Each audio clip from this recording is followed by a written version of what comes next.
15 अगस्त 1947 आजादी की वो सुबह जिसकी चाहत में हजारों वीर शहीद हो गए, वो सुबह जिसके लिए हजारों लड़ाइयां लड़ी गई, वो सुबह जो पूरे देश की आंखों में खुशी के आंसू और मेहनत की मुस्कान लेकर आई।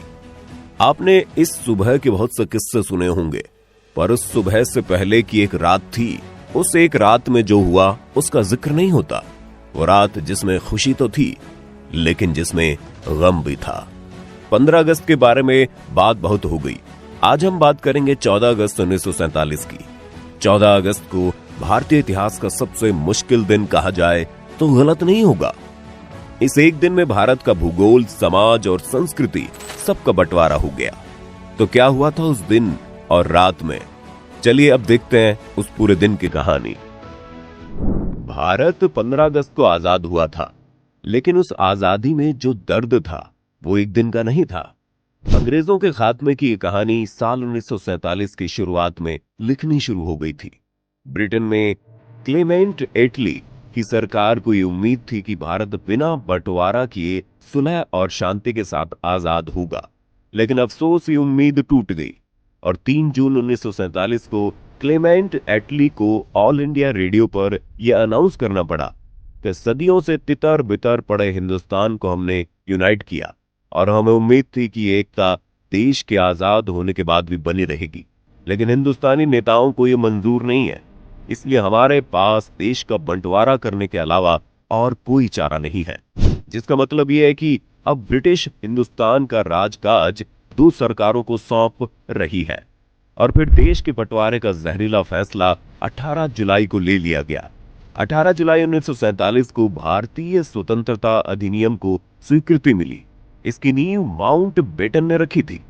इसमें देश की आजादी के बदले अंग्रेजों ने इसके 2 टुकड़े करने की ठानी थी और इस काम के लिए चुना गया लंदन के वकील सर सिरिल रेडक्लिफ को। वो रेडक्लिफ जो कभी भारत नहीं आए थे, जिन्हें ना यहाँ की संस्कृति की जानकारी थी, ना तहजीब का इल्म था, जो सिर्फ एक नक्शे पर लकीर खींचने आ रहे थे। और उस वक्त शायद उन्हें नहीं पता था कि वो दुनिया का बेहद स्याह फैसला लेने जा रहे हैं। सिर्फ एक फैसले की वजह से लाखों लोगों को अपना घर बार छोड़ना पड़ा, अपनी जमीन जायदाद छोड़कर चले जाना पड़ा। लाखों लोग मकान, दुकान और संपत्ति से रातों रात बेदखल होकर सड़क पर आ गए। भारत पाकिस्तान बंटवारे की त्रासदी सदियों तक याद रखी जाएगी। 20वीं सदी की सबसे बड़ी त्रासदियों में से एक रही। जब तय हो गया कि भारत 15 अगस्त को आजाद होगा, तो जवाहरलाल नेहरू और सरदार वल्लभ भाई पटेल ने महात्मा गांधी को खत भेजा।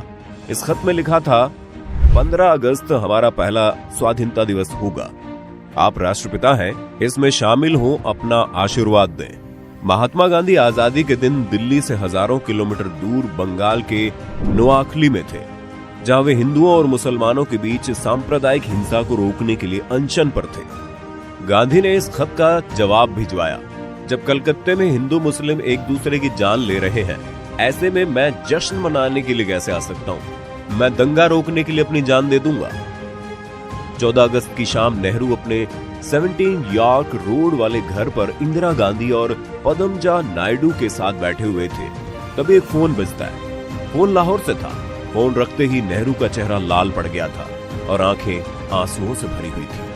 लाहौर के नए प्रशासन ने हिंदू और सिख इलाकों की पानी की सप्लाई काट दी। लोग प्यास से पागल हो रहे थे और जो औरतें और बच्चे पानी की तलाश में बाहर निकल रहे थे, उन्हें चुन चुन कर मारा जा रहा है। नेहरू इंदिरा को बोलते हैं, ऐसे में वो अपने 15 अगस्त का भाषण कैसे दे सकते हैं?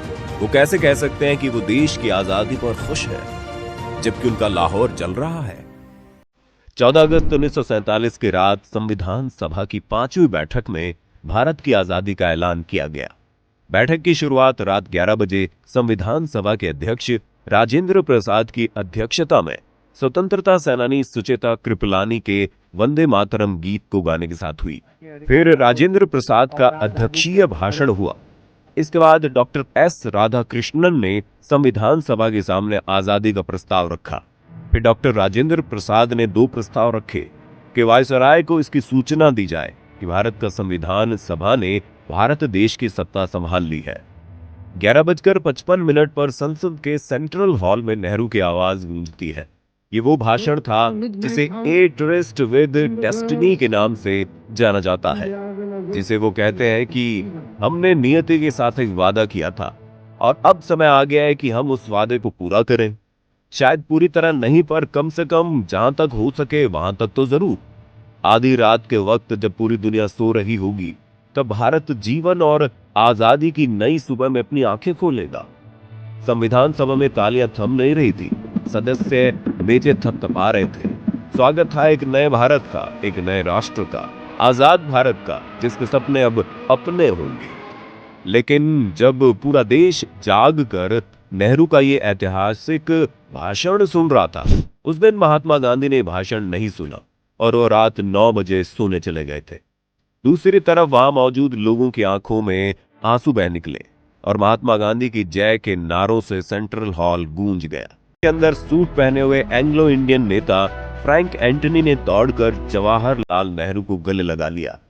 संसद भवन के बाहर मूसलाधार बारिश में हजारों भारतीय इस बेला का इंतजार कर रहे थे। जैसे ही नेहरू संसद भवन से बाहर निकले, मानो हर कोई उन्हें घेर लेना चाहता था।